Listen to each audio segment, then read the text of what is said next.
Di sebuah kampung yang asri di pinggiran kota Kudus, tinggal seorang janda kaya bernama Bu Hajah Kartika.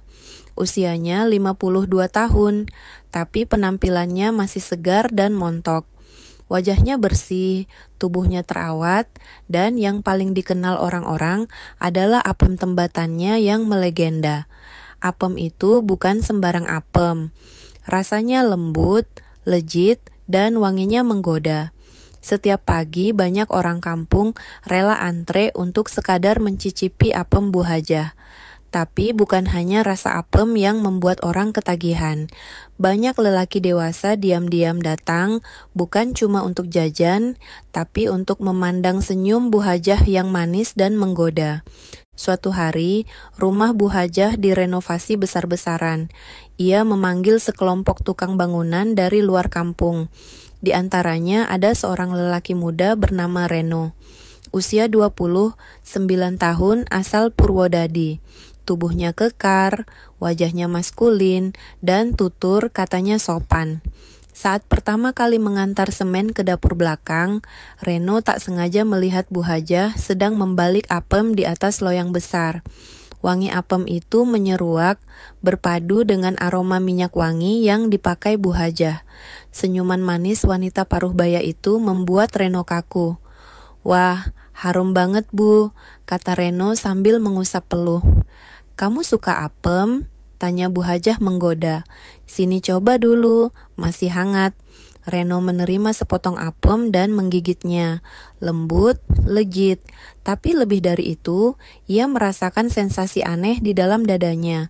Entah apemnya, entah Bu Hajahnya. Hari itu menjadi awal dari sebuah ketagihan.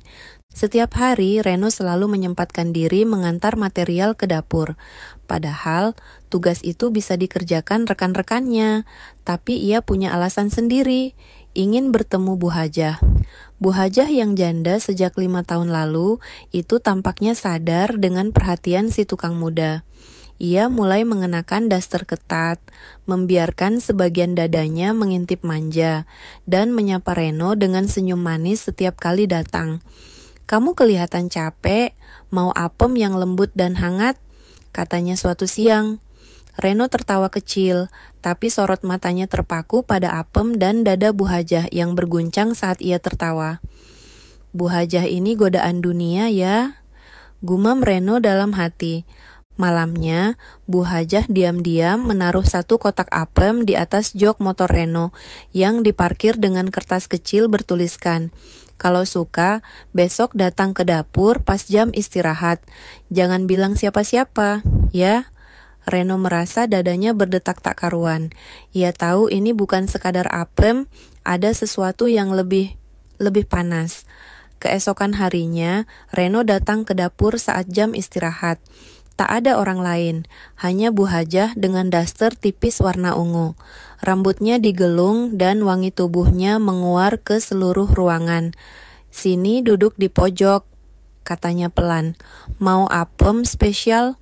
Ia menyodorkan apem yang lebih besar dari biasanya. Lalu duduk di hadapan Reno sambil memandangi matanya lekat-lekat. Reno mengangguk gugup. Tangan mereka bersentuhan sebentar saat Bu Hajah menyodorkan teh hangat. Tapi bukan tehnya yang bikin Reno berkeringat. "Kalau kamu kerja yang rajin, Ibu kasih apem tiap hari. Tapi jangan nakal ya," bisik Bu Hajah sambil menyentuh tangan Reno sedikit lebih lama dari seharusnya.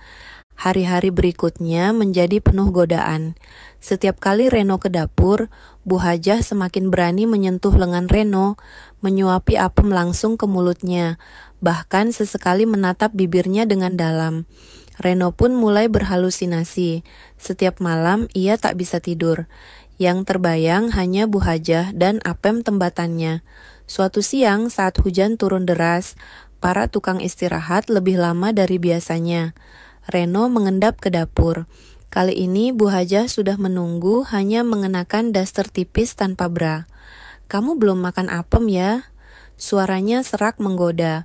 Reno diameter, pandangannya tajam. "Bu, saya nggak bisa terus begini, saya makin kepikiran." "Kenapa? Kamu nggak suka apem Bu Hajah?" Bukan Bu, saya suka, tapi saya juga suka yang lain, ucap Reno jujur. Bu Hajah mendekat, sangat dekat. Jangan bilang kamu jatuh cinta ya, katanya sambil tersenyum tipis. Reno mengangguk.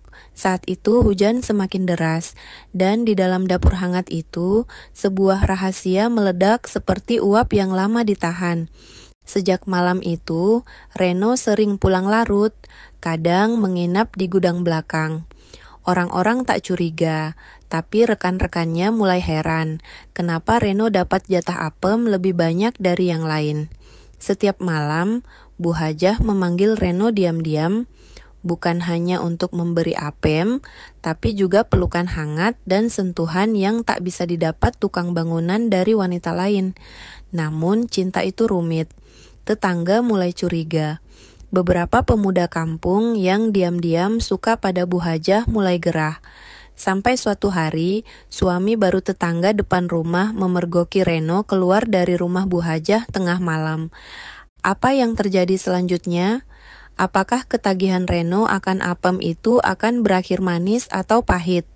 Malam itu, udara dingin, gerimis masih membasahi genting rumah. Reno baru saja keluar dari pintu samping rumah Bu Hajah. Langkahnya pelan, baju masih kusut, rambut acak-acakan. Dari arah pagar, lampu motor mendadak menyala terang. "No, ngapain kamu dari rumah Bu Hajah tengah malam?" Ternyata yang memergoki adalah Pak Agung, suami baru Mbak Laila, tetangga depan yang terkenal galak. Ia menatap Reno dengan pandangan menyelidik. Reno tercekat. Ia tak bisa jawab. Lirih, hanya bisa menunduk. Bu Hajah tadi bilang rumah kosong. Lah, kamu keluar dari sana. Jangan-jangan kalian. Sontak, suara ribut itu mengundang tetangga lain keluar. Lampu-lampu rumah mulai menyala. Bu Hajah keluar dengan daster dan rambut setengah terurai. "Pak Agung, jangan sembarangan nuduh. Reno ini cuma bantu betulin keran air belakang yang bocor. Tengah malam begitu betulin keran pakai baju kusut dan kaki tanpa sandal," bentak Pak Agung. Situasi makin memanas. Beberapa ibu-ibu kampung mulai berbisik-bisik. Anak-anak muda yang pernah kecewa ditolak Bu Hajah ikut tertawa sinis. Malam itu, Reno pergi tanpa pamit. Malu, pikirannya berkecamuk. Bu Hajah memandang punggung Reno yang menjauh dengan perasaan hancur. Ia tahu semuanya tak akan sama lagi. Keesokan paginya, Reno tidak datang kerja. Hari-hari berikutnya pun tidak muncul. Bu Hajah termenung di dapur, memandangi loyang apem yang biasanya ia buat dengan penuh semangat. Tak ada Reno, tak ada yang meminta apem sambil tersenyum malu-malu. Hingga satu sore datang sebuah motor. Reno turun perlahan. Ia membawa sekotak kayu kecil. Tanpa bicara banyak, ia menyerahkannya kepada Bu Hajah. "Isinya cetakan apem dari kampung saya, Bu," ucap Reno pelan. "Biar Bu Hajah bisa terus bikin apem meski saya udah enggak kerja di sini." Bu Hajah memegang kotak itu erat, matanya basah. "Kenapa harus pergi, Nak?" "Karena omongan orang," bisiknya lirih. "Karena saya takut, makin lama saya di sini, saya makin ketagihan. Bukan cuma apemnya, tapi Bu Hajahnya." 2 minggu berlalu sejak Reno pergi, dapur Bu Hajah kini sunyi. Cetakan apem dari Reno tersimpan di rak atas belum tersentuh. Bu Hajah seperti kehilangan semangat hidup. Ia tak lagi bangun pagi untuk mengaduk adonan. Ibu-ibu kampung mulai bertanya-tanya. Bahkan beberapa mengira Bu Hajah sakit. Namun yang sebenarnya sakit adalah hatinya. Sampai suatu sore datang seorang wanita muda ke rumah. Ia mengenakan kerudung sederhana membawa anak kecil. Namanya Mia, adik Reno. "Maaf, Bu Hajah, saya datang mewakili kakak saya. Dia nggak enak hati, tapi selama 2 minggu ini dia terus murung, Bu. Dia bilang nggak bisa lupa apem dan senyuman Bu Hajah." Bu Hajah terpaku. Dia tinggal di rumah Simbah, sekarang di Purwodadi. Kalau Bu Hajah masih ingat Kak Reno, dia minta Bu Hajah datang, katanya ada yang ingin dia bicarakan langsung. Air mata Bu Hajah menetes. Tanpa banyak bicara, ia masuk ke dapur. Cetakan apem dari Reno ia keluarkan. Dengan hati-hati, ia mulai membuat adonan apem yang dulu ia buat dengan cinta. Hari itu, dapur kembali wangi.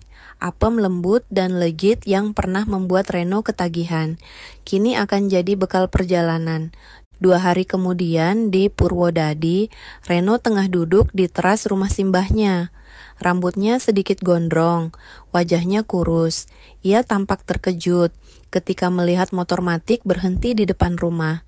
Turun dari motor, Bu Hajah membawa rantang berisi apem hangat. "Kamu lupa sesuatu, Nak?" katanya pelan.